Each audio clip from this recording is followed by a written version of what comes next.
حضور فرما برداری سے خوش ہیں، حضور ہماری جھنڈیوں سے خوش نہیں، ہمارے خالی نعرے لگانے سے خوش نہیں ہیں، جو کچھ ہم نے کر رکھا ہے حضور فرما برداری سے خوش ہیں۔ مولانا احمد علی لاہوری رحمۃ اللہ علیہ فرمایا کرتے تھے، اگر میں پلیٹ فارم پہ کھڑا ہوں اور ٹرین چلنے لگے، میرا ایک پاؤں ٹرین پہ ہو اور ایک فٹ پاتھ کے اوپر ہو، پلیٹ فارم کے اوپر ہو، وصل بج چکی ہو، مجھ سے کو پوچھے احمد علی قرآن کا خلاصہ کیا ہے، تو فرمایا میں اتنی دیر میں پورے قرآن کا خلاصہ بیان کر دوں گا کہ اللہ کو راضی کر لو عبادت کے ساتھ، اور حضور علیہ الصلاۃ والسلام کو راضی کر لو اطاعت کے ساتھ، اور اللہ کی مخلوق کو راضی کر لو خدمت کے ساتھ۔ یہ ہے پورے قرآن کا خلاصہ۔ اللہ کو راضی کر لو، بولو بولو، اللہ کو راضی کر لو۔ اب آ گئی بات عبادت کی، تو دیکھ لیں کیا صورتحال ہے۔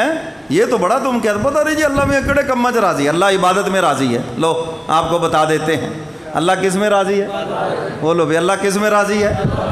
اللہ کو راضی کر لو عبادت کے ساتھ، اور فرمایا حضور علیہ الصلاۃ والسلام کو راضی کر لو اطاعت کے ساتھ، فرما برداری کے ساتھ، اطاعت کے ساتھ حضور کو راضی کر لو، حضور اس میں راضی ہیں۔ کتنے واقعات صحابہ کرام کے، حضور علیہ الصلاۃ والسلام نے فرمایا کہ میری اطاعت کر لو، صحابہ نے اطاعت کی، حضور راضی ہو گئے، اور فرمایا جو اللہ کی مخلوق ہے اس کو راضی کر لو خدمت کے ساتھ۔ کس کے ساتھ؟ ماں باپ کو راضی کرو کس کے ساتھ، بولو بولو، خالی لفظوں سے تعریفوں سے، ابا جی وہ تو میرا بڑا چنگا ابا ہے، اماں جی بہت اچھی اماں ہے جی، آپ کے پاؤں چوم لوں، یہ ایک عجیب ڈرامہ ہے۔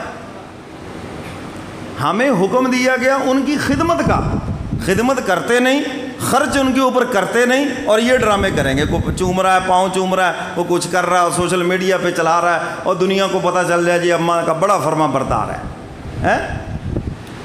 تو بھائی اس کی کوئی فضیلت نہیں ہے، فضیلت ہے ان کی خدمت کی اور ان کی فرما برداری کی، ان کے اوپر خرچ کریں، ان کو وقت دیں اور ان کی خدمت کریں، اس سے ماں باپ راضی ہوں گے۔ تو اللہ کی مخلوق کو راضی کرو کس کے ساتھ، خدمت کے ساتھ۔